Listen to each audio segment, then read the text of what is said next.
जीवन में किसी भी काम को लगातार करना या किसी राह पर सफलता मिलने तक बिना रुके चलते रहना इतना भी आसान नहीं होता है।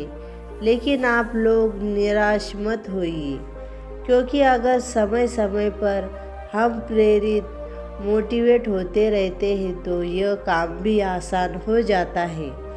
आज की एक छोटी सी आप में नई जान फूंक देंगी और आप जिस भी काम को लगातार करना चाहते हो तो उसके लिए आपको प्रेरणा देंगी। इसलिए मेरी आपसे रिक्वेस्ट है कि यह कहानी पूरी सुनिए। एक छोटे से खेत में एक जवान लड़का और उसका दादा मिट्टी खोद रहे थे।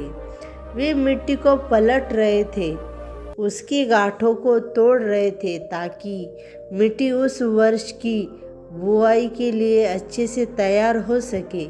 उस काम में काफ़ी कड़ी मेहनत थी, लेकिन उनके सभी प्रयास एक अच्छी फसल प्राप्त करने के लिए आवश्यक थी। बूढ़ा आदमी अपने 70 उम्र की में भी अच्छी तरह से कड़ी मेहनत कर रहा था।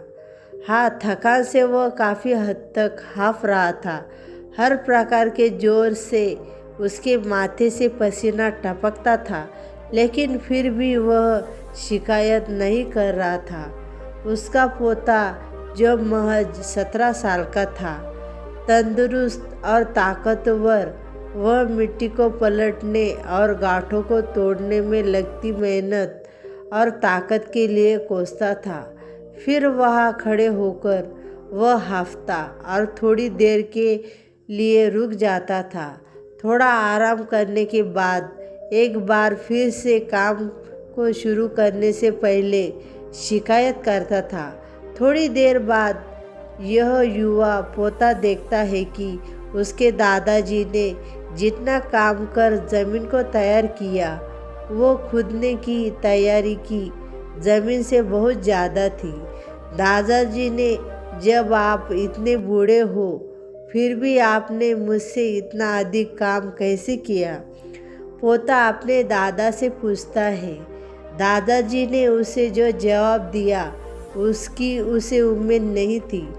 जब हम किसी काम को मुश्किल मानते हैं और उसके बारे में ज़्यादा सोचते हैं तो सच में मुश्किल हो जाता है, और हम बिना सोचे जब उसे काम करते हैं तो और करते ही रहते हैं तो वह काम आसान हो जाता है।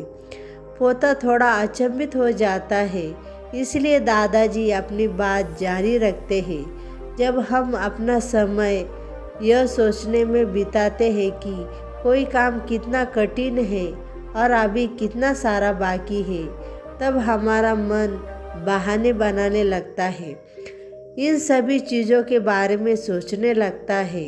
अपने स्वयं को विचारों के बवंडर में फंसना ही उस काम को हमारे लिए बहुत ज़्यादा कठिन बना देता है। इसलिए समझदारी इसी में है कि वास्तविक रूप से पहली बार में शारीरिक कार्य किया जाए। जब आप तय किए काम के बारे में ज़्यादा सोचते हैं और अपने दिमाग को नकारात्मक विचारों पर ध्यान केंद्रित करने की अनुमति देते हैं तो आपकी गति उस काम को करने के लिए अपने आप धीमी हो जाती है। अगर आपको किसी भी काम के दौरान सकारात्मकता बनाए रखना चाहते हैं तो आपको तुरंत उस काम को शुरू करना चाहिए। और अगर देखना है तो और सोचना है तो जितना आप आगे बढ़े, यानी कि जितना काम आपने अच्छे से ख़त्म कर लिया, उसे देखना चाहिए। जो बाकी है उसे उसके बारे में विचार करें। ऐसा करने से एक सुखद और सकारात्मक एहसास आपको उस काम को लगातार करते रहना एक ऊर्जा देती रहेंगी। यह कहानी मैं यहीं पे समाप्त करती हूँ। धन्यवाद।